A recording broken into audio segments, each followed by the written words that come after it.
এবারের বাজেট গণমুখী ও বাস্তবসম্মত, দাবি ওবায়দুল কাদেরের। লুটপাটের বাজেটে বাড়বে দুর্নীতি, বললেন মির্জা ফখরুল।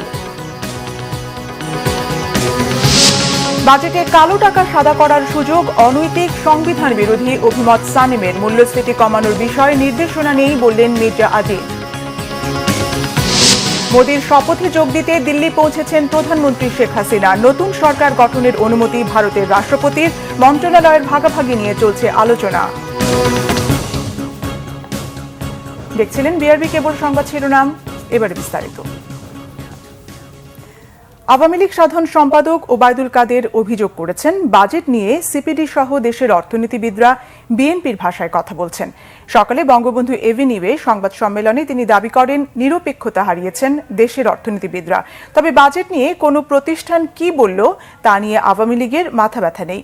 ওবায়দুল কাদের বলেন, বাজেট বাস্তবায়নে চ্যালেঞ্জ রয়েছে, তবে সেটি অতিক্রম করার সক্ষমতা রয়েছে সরকারের। বিভিন্ন মহলের পরামর্শ, প্রস্তাবিত বাজেট চূড়ান্তভাবে পাশ হওয়ার আগে কিছুটা পরিবর্তন কিংবা সংযোজন বিয়োজন হতে পারে বলেও জানান তিনি। আওয়ামী লীগ সাধারণ সম্পাদক বলেন, দুর্নীতিতে 5 বারের বিশ্ব চ্যাম্পিয়ন বিএনপি দুর্নীতির বিরুদ্ধে কর্মসূচি দেবে, এটি বছরের সেরা কৌতুক।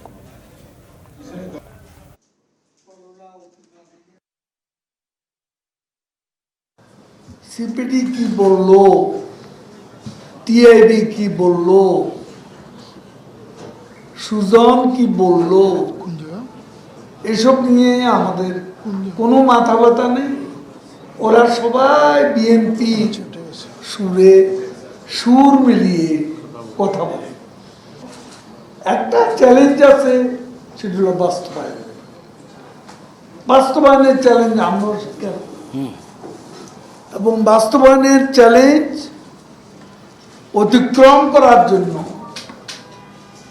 সরকার এরই মধ্যে কাজ শুরু করেছে।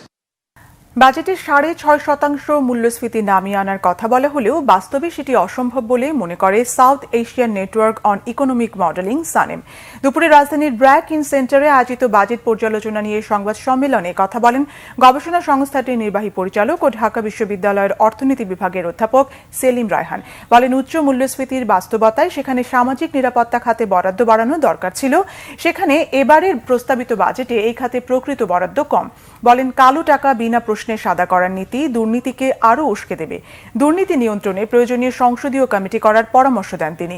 এ সময় সানেমের গবেষণা পরিচালক সাইমা হক বিদিশা এবারের বাজেটকে গদবাঁধা বাজেট উল্লেখ করে বলেন, কর্মসংস্থান বাড়াতে ও বৈদেশিক বিনিয়োগ বাড়াতে সুনির্দিষ্ট কোনো কথা নেই বাজেটে।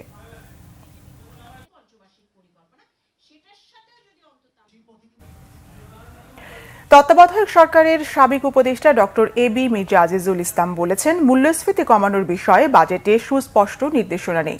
রাজধানীর এফডিসিতে ডিবেট ফর ডেমোক্রেসি আয়োজিত বিতর্ক অনুষ্ঠানে এই মন্তব্য করেন তিনি। বলেন, মূল্যস্ফীতি কমাতে বাজেটে যে পদক্ষেপ নেওয়ার কথা বলা হয়েছে তাতে কমবে না।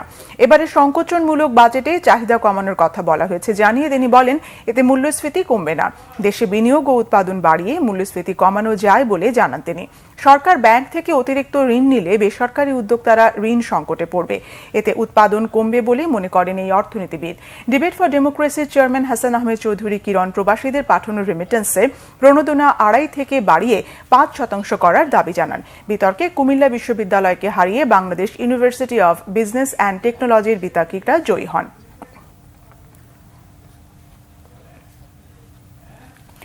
ভারতের প্রধানমন্ত্রী নরেন্দ্র মোদীর শপথ অনুষ্ঠানে যোগ দিতে দিল্লি পৌঁছেছেন প্রধানমন্ত্রী শেখ হাসিনা। স্থানীয় সময় বেলা 12টার দিকে নয়াদিল্লির পালাম বিমানবন্দরে পৌঁছান প্রধানমন্ত্রী শেখ হাসিনা। এ সময় ভারতের একটি উচ্চ পর্যায়ের প্রতিনিধি দল এবং ভারতে নিযুক্ত বাংলাদেশের হাই কমিশনার মোহাম্মদ মুস্তাফিজুর রহমান তাকে অভ্যর্থনা জানান। এর আগে সকাল 10:15টায় হযরত শাহজালাল আন্তর্জাতিক বিমানবন্দর থেকে বাংলাদেশ বিমানের একটি বিশেষ ফ্লাইটে করে ঢাকা ত্যাগ করেন প্রধানমন্ত্রী শেখ হাসিনা। সংসদ উপনেতা বেগম মতিয়া চৌধুরী, মুক্তিযুদ্ধ বিষয়ক মন্ত্রী আকম মোজাম্মেল হক, সড়ক পরিবহন ও সেতুমন্ত্রী ওবায়দুল কাদের সহ মন্ত্রিসভার সদস্যরা বিমানবন্দরে প্রধানমন্ত্রীকে বিদায় জানান। এর আগে বুধবার টেলিফোনে তৃতীয়বারের মতো নির্বাচিত ভারতের প্রধানমন্ত্রী নরেন্দ্র মোদীর শপথ গ্রহণ অনুষ্ঠানে যোগ দেওয়ার জন্য বাংলাদেশের প্রধানমন্ত্রীকে আমন্ত্রণ জানান। প্রধানমন্ত্রীর এই সফরে দুই নেতার একান্ত বৈঠকেরও কথা রয়েছে। নরেন্দ্র মোদীর শপথ গ্রহণ অনুষ্ঠানে যোগদান শেষে 10 জুন দুপুরে দেশে ফিরবেন প্রধানমন্ত্রী।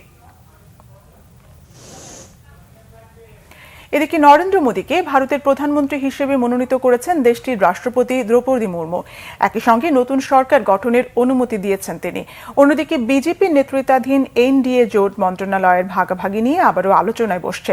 শুক্রবার নয়াদিল্লিতে রাষ্ট্রপতি ভবনে মোদীর হাতে মনোনয়নপত্র তুলে দেন রাষ্ট্রপতি দ্রৌপদী মুর্মু।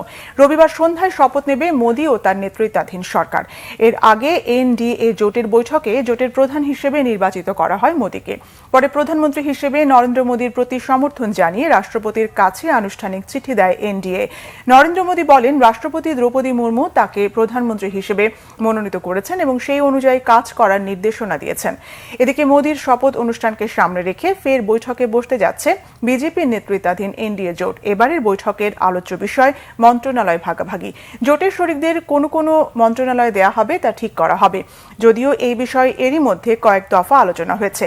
এর আগে টানা 2 মেয়াদ একক সংখ্যাগরিষ্ঠতা নিয়ে সরকার পরিচালনা করেন মোদী।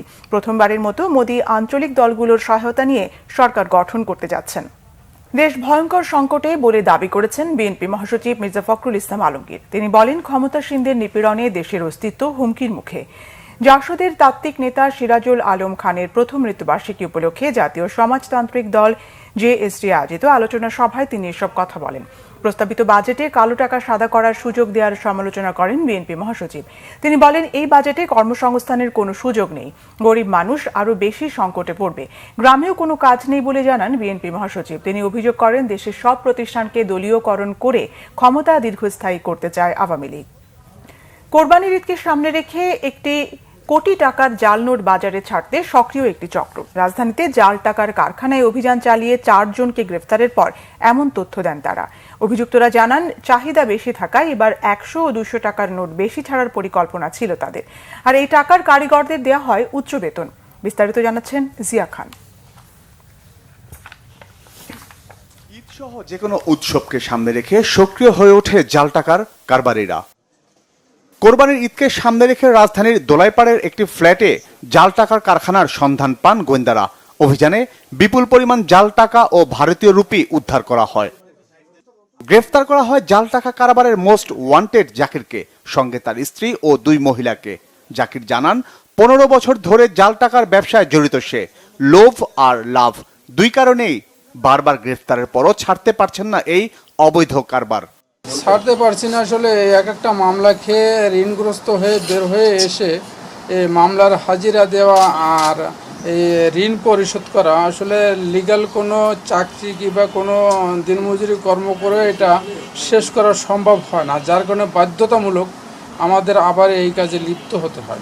গ্রেফতারকৃত এই 2 জন মহিলা জেলখানায় পরিচয়ের পর থেকে জাল টাকার কারবারে সক্রিয়। ওনার কাছ থেকে আমি এই 200 টাকার একটা আর 500 টাকার একটা বান্ডিল নিয়েছিলাম। নেওয়ার পরে আমি 7-8টা এমন চালাইছি।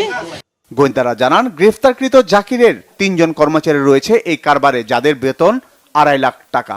সে ইতোমধ্যে আর 2 থেকে 3 কোটি টাকা ছেড়েছে। আমাদের ধারণা গত রমজানের ঈদ থেকে শুরু করে এখান পর্যন্ত সে 10-15 কোটি টাকা ছেড়েছে। কারণ সে তো প্রতি মাসেই বেতন দেয় 2.5 থেকে 3 লক্ষ টাকা। সুতরাং 2.5-3 লক্ষ টাকাগুলোকে দিতে গেলে তার কত টাকা তৈরি করতে হতে থাকে, তাকে নিজে তো লাভ করতে হতে থাকে। জাল টাকা তৈরি বন্ধে আলাদা ট্রাইব্যুনাল গঠনের দাবি করেন গোয়েন্দারা। জিয়া খান, বাংলা ভিশন, ঢাকা। সংবাদ শেষ করব বিআরবি শিরোনামগুলো আরেকবার জানিয়ে। এবারের বাজেট গণমুখী ও বাস্তবসম্মত, দাবি ওবায়দুল কাদেরের। লুটপাটের বাজেটে বাড়বে দুর্নীতি, বললেন মির্জা ফখরুল। বাজেটে কালো টাকা সাদা করার সুযোগ অনৈতিক, সংবিধান বিরোধী অভিমত সানেমের। মূল্যস্ফীতি কমানোর বিষয়ে নির্দেশনা নেই, বললেন মির্জা আজিজ। মোদীর শপথে যোগ দিতে দিল্লি পৌঁছেছেন প্রধানমন্ত্রী শেখ হাসিনা। নতুন সরকার গঠনের অনুমতি, ভারতের রাষ্ট্রপতির মন্ত্রণালয়ের ভাগাভাগি নিয়ে চলছে আলোচনা। এই ছিল এখনকার মতো। পরের সংবাদ বিকেল 4টায়। এর আগে 3টায় রয়েছে নিউজ টপ 10, দেখার আমন্ত্রণ রইল। এছাড়া বাংলাভিশন সংবাদ ও সংবাদ সংশ্লিষ্ট অনুষ্ঠান দেখতে ভিজিট করুন www.bbnews24.com ও facebook.com/banglavishnnews এবং সাবস্ক্রাইব করুন youtube.com/banglavishnnews। ধন্যবাদ।